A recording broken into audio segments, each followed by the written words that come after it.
নমস্কার বন্ধুরা, আমি আলপনাজ ব্লগের আলপনা। আজ এটা আমাদের অনুষ্ঠান নয়, এটা যারা অবাঙালি সেক্টর মানে কি বলবো, বিহারে যাদের বাস হয়তো তাদেরই শুধু এই অনুষ্ঠানটা তাদের। তো এরকম এই অনুষ্ঠানটাই আমি চলে গেছিলাম আজ গঙ্গার ঘাটে। আমার অনেক দিনের ইচ্ছা ছিল যে আমি ওখানে যাব, ওখানে গিয়ে একটু পুজো দেব। এটা তো সূর্যদেবের পুজো, এটা আমরা সবাই করতে পারি, দিতে পারি, তাই আমারও ইচ্ছা হয়েছিল, তাই চলে গেছিলাম গঙ্গার ঘাটে। আমি বেশি কথা বলবো না, আমি শুধু আপনাদের এই ভিডিওটি দেখাবো। আপনারা দেখুন যে কত নিষ্ঠা সহকারে, কত সুন্দরভাবে এরা যে দুদিন ধরে না খেয়ে আছে, মানে ঠাকুরই সব হয়তো এনার্জি দিয়ে দেয়।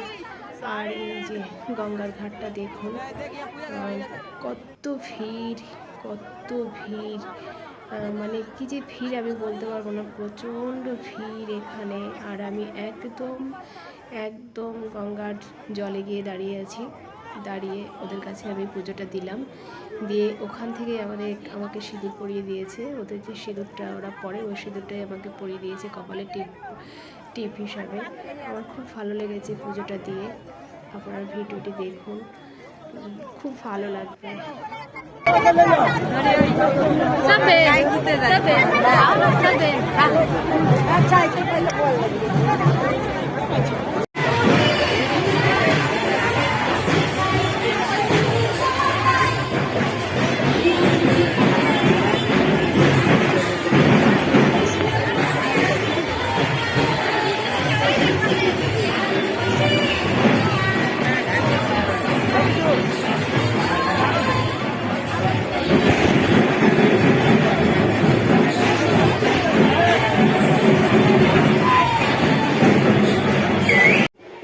দেখুন, এই বয়স্কা কাকিমা একজন, উনি দণ্ডি কেটে কেটে গঙ্গায় নামছিলেন। তো সবাই প্রণাম করছিল, আমিও প্রণাম করলাম। আমার খুব ভালো লাগলো, মনের থেকে একটা আলাদা শান্তি পেলাম যে উনি এত কষ্ট করে দুদিন ধরে না খেয়ে দণ্ডি কেটে কেটে উনি গঙ্গায় নামছেন।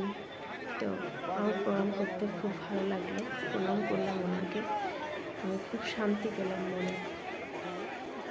তারপর এবার ফিরে আসার পালা। ফিরে আসতে আসতে এখানে একটা দিদির সাথে কথা বললাম যে কালকে সকালেও পুজো হবে এবং কালকে খুব ভালো লাগে।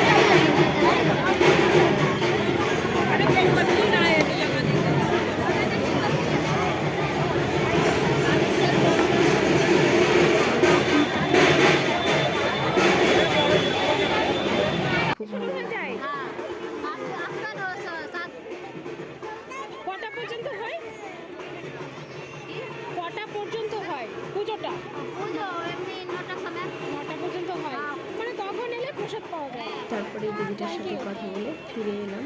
কেমন লাগলো ভিডিওটি অবশ্যই জানাবেন।